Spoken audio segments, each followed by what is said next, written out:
Hello and welcome to the Stateside Soccer Show. My name is Jordan. With me, as always, is Logan. How are you today, Logan? Jordan, I just want to warn you. I am on a little bit of a minute restriction from my other podcast. I've only got about 60 and then 45 minutes total for the next two shows. So use those as you will. All right, dang. Looks like I'll be subbing you out if I go extra time, I guess. Yeah. Um, I'm good, Jordan. I'm doing all right. Besides the minute restriction, I'm doing all right. Like this Good. week's been a much better week. But how are you Yeah. doing, Jordan? We just saw each other in person. Yeah, that was weird. I was Yes. I was like looking for like the stop and start button. I didn't know what to do. I had notes in front of me. if you don't know, when we see each other in person, we sing the theme song and then we count it down, Yeah. and then I do the whole intro as if we're doing the podcast. So that is the first Yeah. 30 seconds is like us sitting there blinking at each other until Yep. Our wives until thought it was the really waitress strange, is but like, what do you want to eat? yeah. Yeah, exactly. No, we bring all of our stuff and we record podcasts live. No, Yes, we in don't do that. But Splitsville. yeah, Um no, yeah, it was good. Vacation. I'm back from vacation, so that feels good. Um I mean, it feels good in the sense of I'm no longer driving like 10 hours a day to get here. Hmm. But it sucks that I am back from vacation, I guess. Yeah, And this was like a real vacation, Logan. I think this is the first vacation I did not podcast on in years. that is interesting. I just yeah, that's right because you would have done it. I know in the RSL trip that you 2021, took. we recorded stoppage while I was on vacation because I gave you guys the stoppage jersey, the stoppage shirts. Oh, that's right. Because you also you did it from Animal Kingdom, didn't you? Were you guys at Animal Kingdom for some No, I reason? was at where was I? I was at Saratoga, I think, or Old Key. I was at Old Okay. Key in 2021. Then I think 2022 when I was in Salt Lake, we recorded it. When I was in uh, Disney last year for Matt's wedding, we recorded it. I believe. Yeah, we recorded like the night I got in, Yeah. and then Yeah. we saw each other like the next day. But Yeah. yeah, so this was like the first real vacation, and of course, stuff was popping off. Like for the other shows, they're like, "We'll drop a new Star Wars trailer," and I'm like, "I'm on Yeah. vacation. I can't record this. I'd left all my stuff at home." And um, X-Men Even '97 dropped, so the Marvel pod, I couldn't podcast about that. yeah. So I was that gonna stuff's say coming. U.S. men's national team didn't calm down while you were gone. MLS surely didn't calm down when you were gone. I know all Everything was that stuff. happening. The refs were getting news from the refs. We're The getting U.S. men's games were national team. happening as I'm like driving, Right. so I had to catch up like today on like uh what's it called? The wrap up. Highlights. Yeah. Highlights. Watching highlights and stuff because I was driving. So the only thing at a certain point about 45 minutes before we stopped for the night, I stopped at Bucky's, which is my parents' like favorite place to stop. The Stopped there Buckies. and found out that they were playing LAFC on the Sirius XM app, and I still have my trial of that 3 month Mhm. trial. That I was like, oh, I'll listen to this as I'm driving. Then, so I got to listen to friend of the podcast, Dave Denham. Right, Yeah. he was Dave's on. great. Yeah, he was on. What 2 years ago? It was like right before they won the whole thing that we Yeah. had him Because on. we had him on for bail. Voice of the LAFC radio, and he was great. I mean, that helped me get through it. There was a point where Bawanga hit the post like twice, and he was like, "You'd think I'm lying to you." He hit the post twice. It He was is good. great, like really Yeah, great he's call. really good. So I tweeted at him. He liked it again. So that was nice. And then I was like, catching up on stuff when I get to the hotel too. Like, oh, the Union are up 3-0. This is great. So that was my time. The Jamaica game, I got to watch most of that. That's what we're talking about in this episode, by the way. The next episode will be our usual wrap up. But yeah, so the Jamaica game, I watched most of it before I had other things I had to do after the 90th minute. So of course I missed like all the great stuff. Saw the Equalizer, right, and then it was I have to go to Disney Springs. So, but I'm like following along as I'm walking through the because I walked from Saratoga to Springs, so that was nice. Trying to keep up with that. We ended up winning that game, but let me tell you, I think it's time for us to dive in to this U.S. men's national team, Nations League champs again. That's 3 times. We're the only team to have won that trophy at all.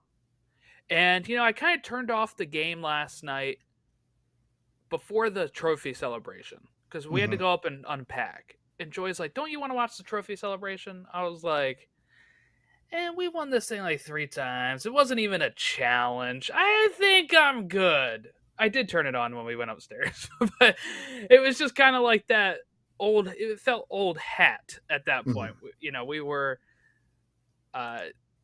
we're the only team to have won it. So, Logan, I ask you before we dive in all these games, because the Jamaica game was a cluster. Does this cup need another team to win it to make it more special, or are you fine if like we just end up like 10 in a row, no problem? I'll go even more extreme, Jordan. This region needs another team. Uh, as far as We're the gonna create a new talent goes, country. We're yeah, gonna we're create going. a new country. Yes, absolutely. It'll be called Florida. Oh, jeez. That could be dangerous. But no, all jokes aside, I really do. I think there's a tremendous gap between the United States currently and I would say Canada and Mexico. Canada, I wouldn't have said that about Jordan during qualifying, but once it got to World Cup, they were in shambles. And now that John Herdman's no longer there, I think there is concern for Canada. The other thing with Canada, they've got players that I think are a little bit more inconsistent, and I think they're kind of at the bare bones where the United States was, where they're trying to develop good young talent. They're just not there yet. I think they have the prospects to do it, but I think it'll take another cycle before they're actually really competitive. And I say that, and people are like, well, Canada, they surpassed the United States in Concacaf, qualifying, and it really depends on how good your team is when it hits the right spot. So for all these international windows, but yeah, no, I think yes, these competitions need other teams to win it to be more, I think, enticing for fans to show up. Part of the reason why I think American fans didn't really, I mean, I know we've had a hard time showing up to different places, especially when we start to go south towards Mexico. But I think part of it is the allure of going to a competition where we've not seen any kind of threat from anybody. And I think we struggle from having weaker opponents in CONCACAF where it's a little bit more difficult to convince people that a Jamaica United States game is going to provide you entertainment value more than March Madness would. And that's what happened. It falls on the March Madness weekend. So I don't know. Yeah. It's tough. But yeah, I think another team being competitive. But right now, Jordan, there's not one. There's not a team I think that is, or, Jamaica gave us a good run, but that was just because I think the U.S. was so bad. There's a few things I think that can make this better. Is having the final not be during the March Madness. Push it a month. I don't know. What's the next international window? I have no clue. But push it to then. I'd imagine it's April, isn't it? April or Yeah, I May. think so. April or May. So I would want to push it till a different international date or an earlier date. Um, Not that it matters too much, but the people that own the Nations League rights are CBS. Do you know who has the rights to March Madness? CBS CBS. Turner Yep. Sports. All right. Um, both of them, and they're both of the U.S. men's national team. Like Concacaf Nations League rights are with Paramount. TNT and the rest of Turner owns U.S. men's national team rights. So even if it wasn't like a so my point being, like, even if it wasn't a CONCACAF Nations League tournament, the other TV rights holder is also busy during this time. So it just ends up getting pushed to Paramount. which sucked, by the way, because I had trouble with that last night. But You weren't anyway, the only one. I saw on Twitter. really, There was on Twitter. It was actually starting to trend huh? you know how it trends now. Like you don't Yeah. actually see trending. You see trending for your timeline. And yeah, Paramount was having huge issues Hmm. yesterday with buffering. So we had issues with that. So I would move it a little bit. I know Concacaf isn't strictly focused on U.S. stuff, but I mean it is a big market, and they play almost every game here for all of their tournaments. So it'd be nice to kind of figure that out. Two, you talked about the fans, how they didn't show up for Jamaica USA. Here's here's why. It's because they sell tickets to both games. Right? If you get a ticket for one, you get the ticket for the other game. So who went and bought all those tickets in that Dallas area? The Mexican fans. Right. Yeah. Why would they show up before their game? Sometimes they don't, right? Like sometimes they do, sometimes they don't. Whenever I went to one of these like Gold Cup matches, if the USA was the second game, we were there for the first game and just would watch soccer. It'd be like we want to get there and watch both. It's a nice double header. And that's what we would do. But CONCACAF always does this. I don't know if it's a logistic thing or what. But maybe if you're going to have one in Dallas, maybe have the other one in Houston, and it's not going to be sold as the same ticket, right? You still have it earlier in the day, and then you have the next game later that night, but don't have it at the same field. Let other fans show up. Jamaica or USA fans maybe would have bought those tickets if they're like, they're a little bit inflated because I'm getting two games. I don't really care about the second game. Mexican fans were like, hell yeah, I'll buy those. No problem. And then they don't show up until midway through the second half. I also want to say that's not a U.S. I saw some people trying to say that's our federation's issue. This is CONCACAF issue. So they've done it for Gold Cup. They do it for this. Get these games in different areas and get them uh just one game at a time. You don't need to sell double the tickets. In this way, you can sell double the tickets and actually probably make more money if you sell them for individual games. But that's like the big thing on my complaints with CONCACAF and the Nations League is like timing, and then yeah, let's sell tickets differently. Let's not do it as a buy one get one type of thing, where it's a double header like that. Try to get it where fans are of the team are actually showing up. Because I do think USA fans would show up if tickets were reasonable. That's a CONCACAF issue, and if like they're not beat to the tickets from other fans buying it for the later game. And I know they're trying to prepare for like the World Cup and stuff, but I did see a really good, interesting point from a lot of U.S. men's national team Twitter, and I get it because you're trying to appease other fans and trying to take them like on a tour with some of these competitions, but there becomes a time where it's like just play these in Columbus, like go play these like in Ohio State Stadium. Like we're gonna get way more fans to show up from the Midwest. Like Midwest is such a it's the heart, and I feel like it's a good way to go. We're putting it right in the center of the United States, so we can put them in like Midwest or Central America, like not Central America, but like Central United States. Then I think we would draw more. It's tough because it's like I get why they go west with it, and Concacaf's not stupid. They know if they go to California or Texas that the Mexican fans will show up. Right, and Um, they're the ones guaranteed to buy the right, tickets. right. But like these friendlies and stuff, I'm so tired of us going to play in like one of these cities that don't give a crap about football and or soccer, I guess, and nobody shows up. Continue to play in the Midwest. Continue to play Lower tickets, by the way, San too, Diego. Yeah, because exactly. like I think the one in Connecticut that they played had like astronomical ticket prices, and you're like, Which is okay, also an issue because of smaller stadiums. They need to yeah, stop do you using the want small people to stadiums. go Right. or do you not want people to go? And all these colleges have huge football stadiums, and they've got no issue playing on football stadiums, it seems. So Right, right. why not take them to one of the big universities? All right, I guess let's get into the game proper. USA versus Jamaica. Uh this did not look good. The early in the game here, right after kickoff, 30 seconds in, Cordova Reed crosses the ball in and header into 30 seconds in. 30 seconds in, Jamaica takes the lead. I turned it on after that. Same. I I think it hadn't was, gotten it up yet. yeah, I think I I had, turned it on. I think I got back from like yeah. dinner or the pool or whatever we were doing in the second half. So then I turned it on at probably like 45th or right before halftime, something like that. And of course, I got the notification. So I get the notification 1-0 right away. I'm like, oh, come on.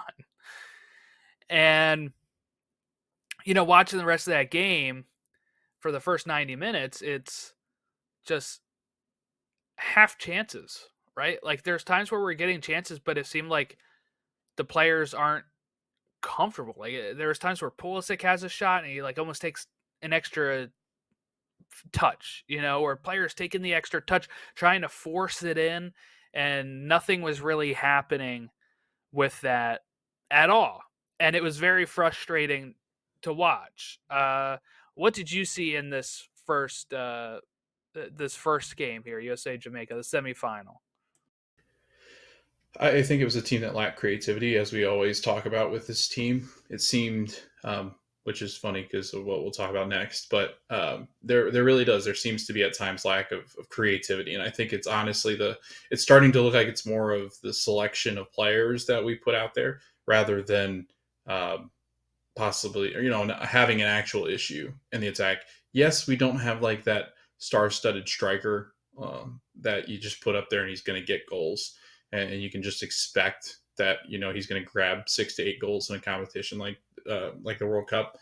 So again, I think it was a lack of creativity in the attack, and then without Tyler Adams, you got to see what the United States would look like. And there's so many people on Twitter that are like, Johnny Cardosa, why doesn't he start? Well, or Joe Scally, why isn't he playing over Serginho Dest? You've got your answers now. I think they're good players, or it's good to have that competition. But you see what happens when Tyler Adams is not playing, when Serginho Dest isn't playing, when Balogun's starting and he hasn't been playing or in form at all, and doesn't have the skill like Gio Reyna, where he just picks it up and he's like a godsend with the football. I think Balogun takes a while to get going. Take the second half, they flipped the script and we started to look a lot more dangerous. You had Brendan Aronson, you had players like that. Sorry, my Alexa's talking. I was like, is somebody in the house? But yeah, Jordan, just creativity, the lack thereof. And really Jamaica just, your boy Lowe was really good. Damian Lowe was actually really good for Jamaica. Andre Blake played really well too. And they looked like they had a lot of answers for the United States. And, the U.S. didn't really have any way to break it down. Once they went up 1-0, Jordan, that was the issue. Like they sat in a low block, and the U.S. cannot dissect a low block very well. They've just not been able to ever do it. So, yeah, that's why it's always like the semifinal is like the toughest game, because the final, Mexico doesn't sit back a lot, right? Like Mexico will attack nope. at times, and then you're able to kind of catch them out. While like Jamaica, Panama, those type of teams will be like, Yeah, those nope, smaller clubs will just sit. Yeah, because they know want they're to. playing against the team that has that quality. So they're like, we're Yeah, gonna just make it really hard for you to break us down. And it almost worked, right? It's an own goal in the last kick of the right. match that sends the USA to extra time. Now at this point, I was very furious. I was Greg out, right? Same. Like we Yep. were very open at the end of the World Cup that we wanted a change, right? And then we kind of went without a coach for a while, and then finally settled on Greg again at the end of last year. There is a constant worry about his teams not being able to score. That is a real thing. That's why he got kind of fired when he was overseas. We've all seen the headline people post. The Greg out people post it all the time, right? Of his team failing to create chances or score. I don't remember much with his Columbus team. I want to go back and probably look at those stats on when he was there and just see how often they scored, right? Um, the this is our biggest obstacle. And this is like Jamaica. Jamaica was missing some key players as well that maybe we'd lose if they had their full strength lineup. And what I'll say is, great. Greg won. We won it all 3 times, right? This is our tournament. We've won it 3 times. This is his 3rd trophy because he won a Gold Cup, I believe, as well. And he wasn't here for the last Nations League. So we've won 3 trophies, all on U.S. soil. That's great. The next big trophy is on U.S. soil. Copa America and World Cup are all on U.S. soil. So we're setting ourselves up pretty well. But I was very Greg out at this point, and I still think ultimately, I don't know where I sit on this, but I was during this game. I said it like right before they scored, so you're welcome. I jinxed it. We won. But we looked so bad against Jamaica, and I get it. They're professionals as well. My issue is this is the team that everybody wanted, right? Like this is like there was no like MLS players that people were complaining about online being in this squad. Very few in the lineup. And yet this mostly Euro team of our best players almost lost because they can't create the goals. So that is a wake-up call to me that yes, we can beat Mexico. Mexico right now doesn't seem to be much of an issue. We're unbeaten in like 7 games with them. I think the last time we lost is 2019 to Mexico. I have it in the notes. I think it's 2017. Yeah. Thought I had it down here. Either way, it's an odd number. 17, 19, something like that. That is, they're not yes, they're our rival, but I don't know if we can measure our success with them at this point. So for me, we almost choked at home. We were able to save ourselves with an own goal and move on to the final where we won. We're the best team on the field that day. But I don't know if we can just look at, he's got 3 Concacaf titles and say that's good enough either. Copa, I don't believe in setting the stuff like that people say of, okay, if we don't make the semis, he's out.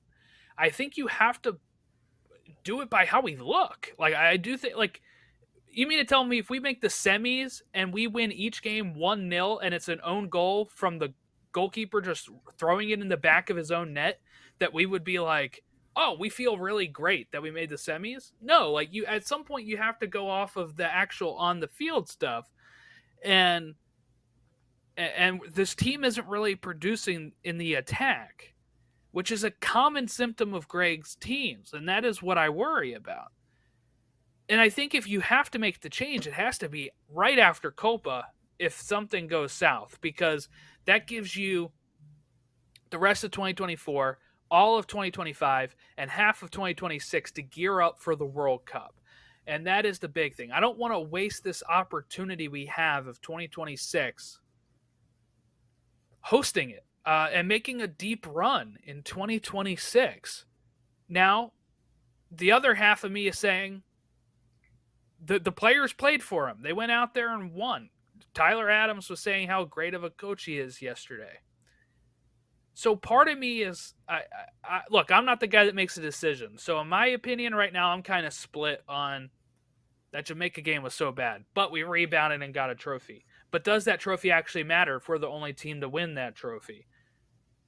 I don't know. Like that, we haven't really had that much opposition in this tournament to be able to say that's our standard, right? So what if we lose it next year? Is it like he's out because we've won it 3 times? Now this time you can't win it? Like how much are we actually putting on the Nations League? is kind of what I want to know from fans and from other people of what should we expect? Should we expect to win it every year? Doing that 3 times in a row makes me feel like yes, we should, but I don't know if that's reasonable. Yeah, this is the shortest cycle that I think I want to say historically the World Cup's ever had because of Because we did the the odd winter. winter, the odd winter World Cup in 2022. So in 2026 in June, it'll be what 3.5 years, which is crazy to think. But Jordan, if we're sitting here this time next year and Greg Berhalter's still the coach and we're having a hard time creating, we've got big time issues because once you get within a year of the World Cup, it's going to go by so fast. We know what that's like. Like it just seems like we just got rid of the last World Cup and it's already where we're down to the kind of that final 2-year period where that's where you hope to have an idea as to what your team's going to really start to look like heading into that year just before the World Cup. And because of I think the attention that the U.S. is going to get, there's going to be even more pressure. And younger guys typically don't handle pressure as well. I can't imagine this team, and maybe I'm wrong because of just the way that Greg is. Greg seems to be held pretty high by a lot of the players. So that's where my hesitancy is that if you do bring in somebody else, it needs to be somebody else that the players really like. And that person was broadcasting yesterday. There's only one other person that I think that this team either ends up going to or they have a respect enough to play for, and that's Jesse Marsh. Like I don't see it in anywhere possible that they go and hire somebody random. Like it just doesn't seem like that's in the cards. It seems like if it's going to be another person, it'll be Jesse Marsh. And my concern there is Jesse didn't really have success internationally either. So it was like, not internationally, but with club and European play. So it just, I concerned just because like the fact that I think that there is a constant pressure that Greg needs to perform. He needs to create. I don't think he's got it tactically down. I will say his decision making too has not always been great. Like why he thought that Haji Wright and Gio Reyna, the way they played yesterday, why that translated into them not playing in that first match. And I get it. Gio's not played a whole lot of clubs, so you don't want to run him out there and get him hurt again. But Haji Wright has been playing at Coventry. So he's probably training like that. They did make a good point, and another just kind of go off on a rant again. They did make a really good point. A lot of the players arrived and had one day of training before they got to play. And that's going to affect a lot. And that's what I love about people on Twitter. They're like, oh, well, Greg out. Well, you don't know what happens in training. Like, you have no idea what's going on in training. You don't know the relationship between he and the players. Like, you have no idea. So you don't know what Or that they looks like like. posting 2-year-old clips of Tyler interviews Adams. with Wes and Adams about Johnny Cardoso. Right. Which he didn't even know who Johnny was at that point, I don't think. So I Wes don't think a throwing him lot out of there. people did. Right. They I were mean, kind of what? he was playing in Brazil at that time. Yeah. Not a lot of people were. Right. But okay, so look, what I'll say is as well here is I'm fairly consistent when it comes to managers and when it's time to kind of let them go. There was a time where we lost uh, humiliatingly to I think Spain, and right after 2010 World Cup, that I was like Bob Bradley needs to go. Bob did leave not long after that. They bring in Klinsmann, who, as a fan of Germany as well, I was like, oh, this will be great. Strike one, leaving Donovan off the roster. Strike two, or I forget what strike two was. It was probably something. Strike three is 2015. We lost to Jamaica in the Gold Cup at home. And I feel like that's kind of my litmus test at times. Is like if we lose to Jamaica at home in a cup competition like this, in a semifinal, you're out. It's kind of my thought. And Klinsmann did not get fired at that point. It wasn't until we started struggling in the World Cup qualifying cycle of 2018 that he got let go. But for me, that's when I really started calling for Klinsmann head. I was like, this is so I was gearing up for was gearing up for that during this game where I was like, look, I got to be consistent here. You're going to lose to Jamaica at home when you have the better team. You're out. We did rebound. We rebounded. We came back, but that's kind of my litmus test. Not that Jamaica can't be good and can't beat us or whatever. It's just we had so much stacked in our favor there. It was very frustrating seeing that happen. Let's see, 2017 we beat Jamaica in the final. 2019 we lost to Mexico in the final. 2021 we beat Mexico in the final. 2023 we got bounced out, didn't we? Gold Cup. Yeah. But we didn't have Greg at that point. Yeah, no, it was Anthony Hudson at that point. Yeah, who I was always out on. I think a lot of us were, Jordan. All right. Yeah. But we lost to Panama, right? And we also lost a fourth place game in 2015 when I was Klinsman out. We lost to Panama at Chester at Subaru. So, yeah, we'll see. I thought it was hysterical, by the way. Look, hindsight is 2020. But as we go into the final yesterday, all the people very, very upset that Tyler Adams was going to get the start over Johnny. With the excuse of, we just don't want him to get hurt. He's missed a whole year. How do you think he's going to get better if he's not playing? Right? He's got to get match fit. So he's going to play. There's an agreement with him and his club. Like the U.S. understands this. So yeah, we have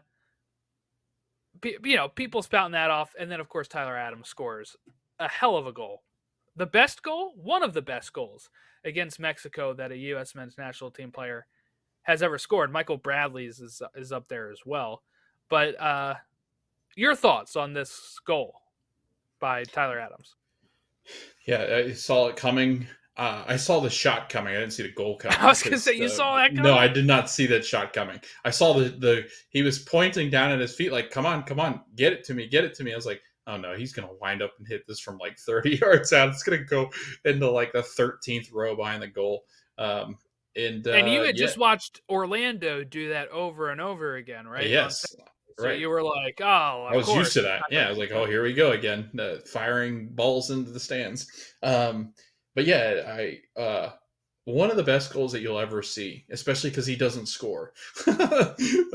He's not the player you'll hardly ever. I think he scored one other time, and it was in 2018 against Mexico or something like that. It was another time against Mexico. Yeah, I don't know the year. I think it was. Yeah. But yeah, it was a crazy goal too. But yeah, I don't. Tyler Adams is not who I had on my bingo card for breaking that deadlock, and pretty emphatically. And then after that, it just felt like the U.S. were going to roll. Yeah, I saw some people trying to be like, well, other than that chance, nothing really happened. But we looked better. We were the better team, even in that first half against them. And Gio got the start, too, which was great. He scored a goal. You talked about Jesse Marsh, and this is like, I was team Jesse for a bit. I don't know where to be now. I don't know if he's just saying stuff because he's a pundit now or what, but he was all like, Gio shouldn't be in this team. And then he was like player of the tournament. Gio Reyna won player of the tournament. And then, he didn't even know Yunus Musa's name. The one clip, do you remember that? It was months ago. He called him like Yusuf. I didn't see that. No. Yeah, when he was talking on his podcast. So a little worrying if somebody that is in the middle of, I don't know, vying for the spot or whatever, if Greg is like, he doesn't know this stuff while he's also actively the media partner of it. So I don't really know. I think if we had to go with somebody, it would have to be somebody outside of these two candidates. But yeah, no, I mean, this was a great goal, great win. Gio Reyna has just taken it to another level without even playing for Nottingham. He's like fresh legs. He's like, I only played 43 minutes. Like, he is out there playing so well with this team. And here's what I want to say too. You mentioned it. Yeah, it was noticeable. Greg and Gio hugging it out. Mm-hmm. I want no more talk of this at all. People on Twitter, all this kind of stuff. Remember when people were like, "Oh, he hasn't even called Gio yet when he got the job." It's like he doesn't need to. Like, relax. I want to be done with this. So this will be my last piece on all of this. It is time to move on from the World Cup drama between Greg and Gio. It seems like they hugged it out. He seemed very happy for Gio. The way Gio talked post game about the players on the team, because let's remember, there were players that were for kicking him off of the team during the World Cup from all reports that, players were voting whether he could stay or not. So he had lost some of the team. But this interview he gave at the end of the game, where he just talked about how special this group is, how he's just happy to see Tyler Adams score after what he's gone through. He related to his injury issues. He understands this stuff. It was a very mature response. It seems like him and Greg are past it. Seems like the team is past it. Let's not let it linger anymore over us. I think the hatchet is buried. I think we can move on and stop talking about it and hopefully look forward to a long career of Gio Reyna being the best creative player on the team. Yeah, he took that. He took that really well yesterday. I thought. And you hear things about Gio, and then you hear other things about Gio about how he's not the problem, how it's just been an unfortunate string of injuries. Matt actually brought up a good point. Our friend that we did stoppage time with, he said that it's actually pretty common for younger soccer players to go through spells where it's actually like it literally is growing pains, like in the knees and in the back, which Gio struggled with, which would make sense. They actually, I forget, they coin a thing or they diagnose younger players with one of these things where it's just ailments of the knees because while it feels like you're tearing things, it's your body just trying to figure out. And he's a big kid, like Gio's big, and I don't think people realize that until he goes up against some of the central midfielders, that the defensive midfielders, and you're like, wow, he really is strong. And he's so young. I think he's only 22. And again, I was so impressed, Jordan, with his. I was more impressed. Like I love the hugging because it looked genuine. It looked. He's 21, turning 21. 22 in That's November. crazy. But it was just like it sounded like a 30-year-old vet talking about the win. He didn't talk about himself at all. Didn't like to.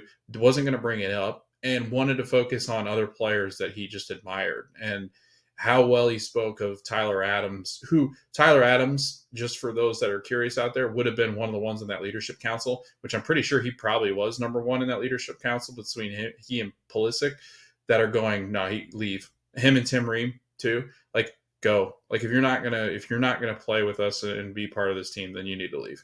And I guarantee it was the three that he talked a lot about. So again, it does. It seemed like that. I tell you, Weston McKennie's really matured too. There were moments yesterday where I thought he could get into it with guys, but he left it alone.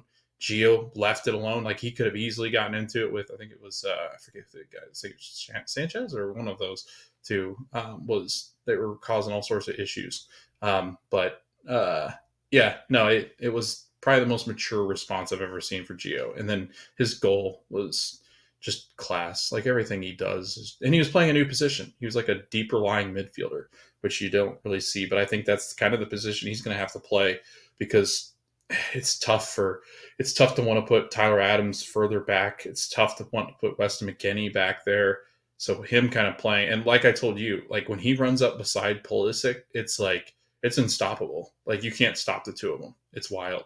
So if we can just figure out the other side of it, I think, man, this team could start to finally, I guess, create goals. All right. Yeah. So that's most of our U.S. men's national team talk. I think we went longer than we thought we would on that. But yeah, 3 times Nations League champions. Feels good. again, don't know how to feel. I'll probably be really disappointed next year if we don't win it, because I feel like it's just once you get to 3, I feel like it's like, oh, I kind of expect this every time now. So we'll see how it goes.